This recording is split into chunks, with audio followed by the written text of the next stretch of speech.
good morning. I, Rashi Anand, English teacher from the primary department of our school, welcome you all on the behalf of entire Bal Bharti family with the pillars of our institution. As you can see on your screen, they are our honorary president and chairman, Sir Nikhil Channa. Then we have our esteemed principal ma'am, Miss Asha Prabhakar, our vice principal ma'am, Miss Anupma Motwani, our headmistress ma'am, Miss Amita Ganju, our headmistress primary ma'am, Miss Vinya Pujari ma'am, our headmistress of Montessori, Miss Sarika Pasi. Next slide, ma'am.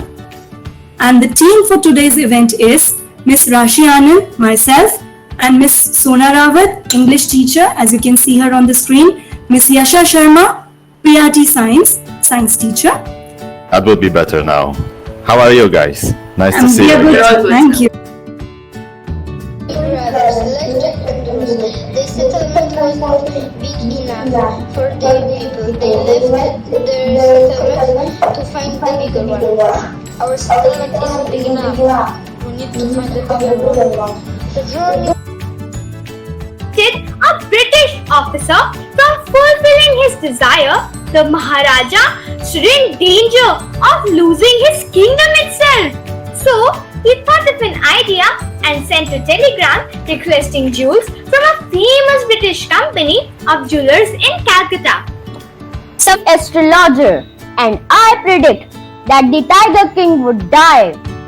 The child will grow up to become warrior of warriors, hero of heroes, champion of champions.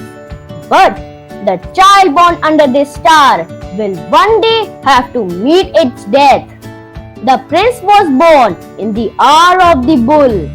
The bull and the tiger are enemies. Therefore, death comes from the tiger. The boy, the state banned tiger hunting by anyone except the Maharaja. The king was brave and courageous. He fought many tigers with his bare hands and won each time. Several days later, a high-ranking British officer visited Pratibandhapuram.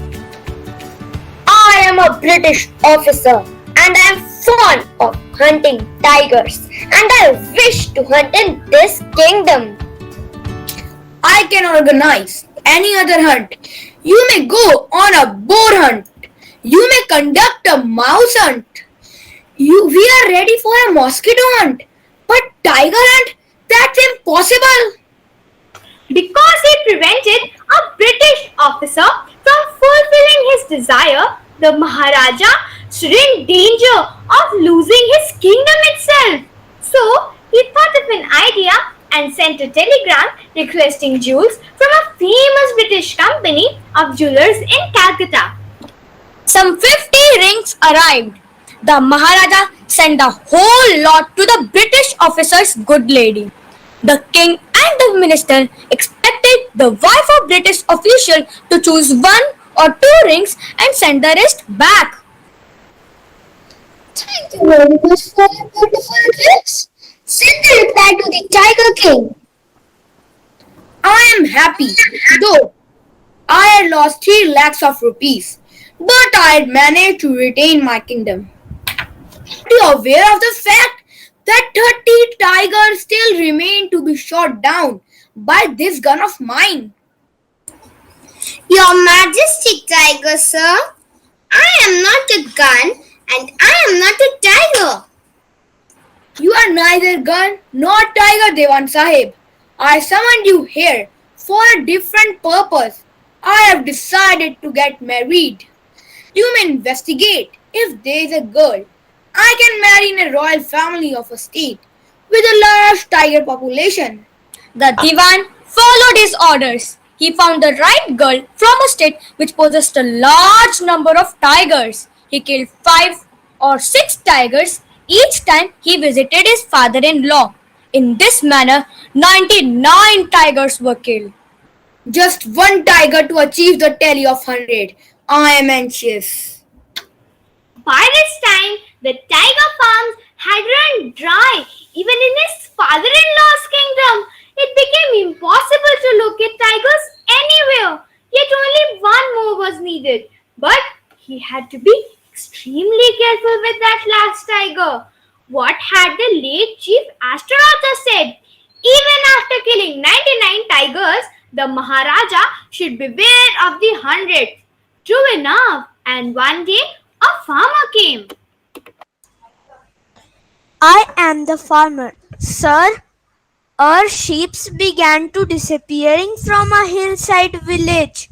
Surely a tiger is at work. The king waited for the tiger in the mountains for several days, but his efforts went futile. As the days passed, the Maharaja's fury increased. Many officers lost their jobs. The Diwan understood that if the Maharaja did not find the tiger soon, the results could be catastrophic. So, he got a tiger from the People's Park in Madras and kept it hidden in his house. It's midnight. The town is asleep. Let me drag this tiger to the place where Maharaja was hunting.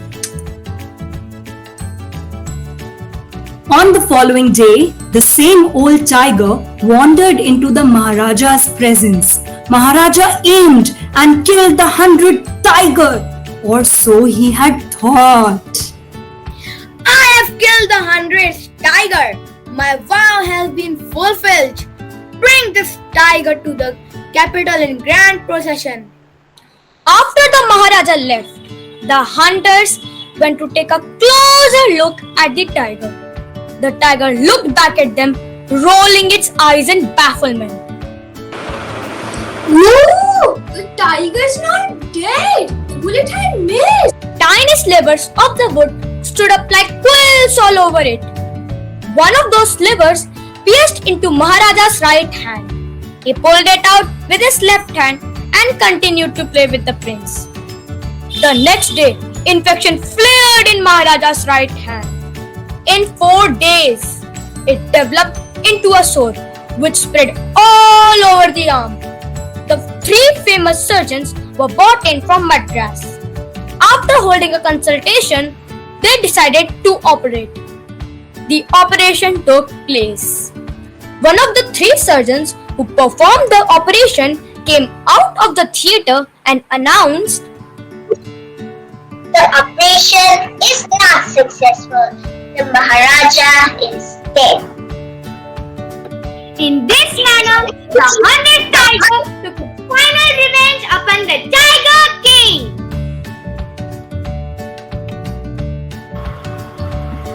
So, did you see? The king who killed a streak of tigers was finally killed by a little wooden tiger. A wooden tiger! That wooden tiger is a reminder that our bad actions come back to us. One should never hurt, lie, or harm other creatures, as we have equal rights to live on this planet. Yes, there was a time when people in our country were just hunting tigers for fun and their skins, which is absolutely wrong. We are the proud protectors of tigers, and we pledge to save and protect them by educating people to be kind. Look at the tigers! Mighty and strong! Killing them for their fur is very wrong! Save tiger, save a life! Otherwise, you will lose the prize!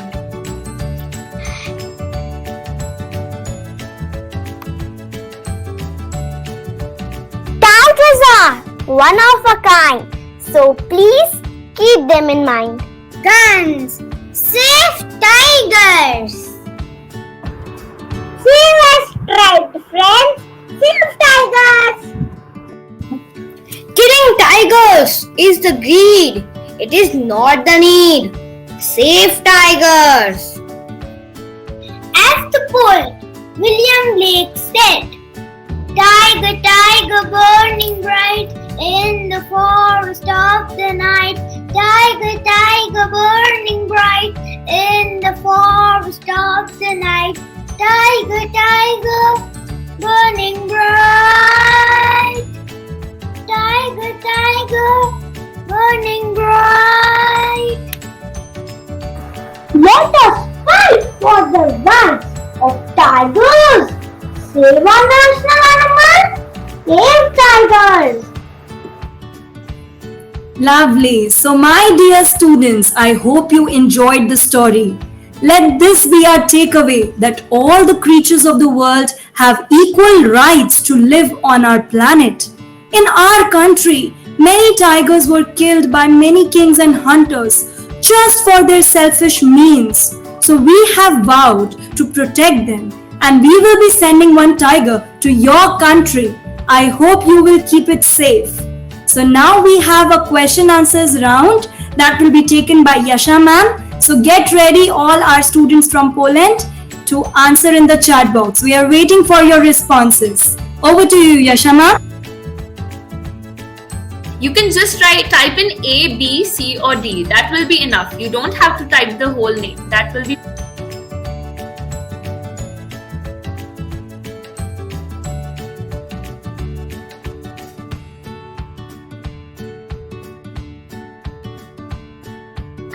Okay, if you visit India, you can go to Gir National Park.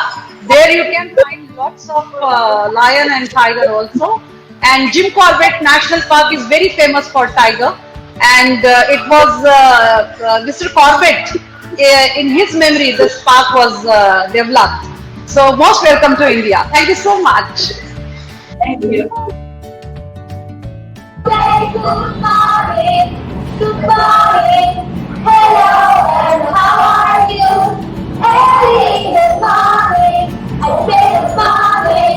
Hello, and how are you? Hello, and how are you? This was a lovely rendition of a song and we completely relished it.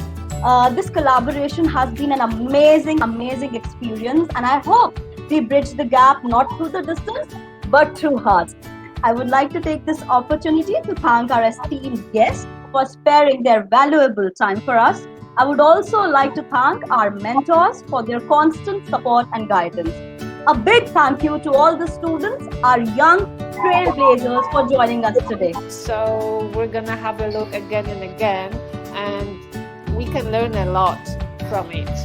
It's a wise tale.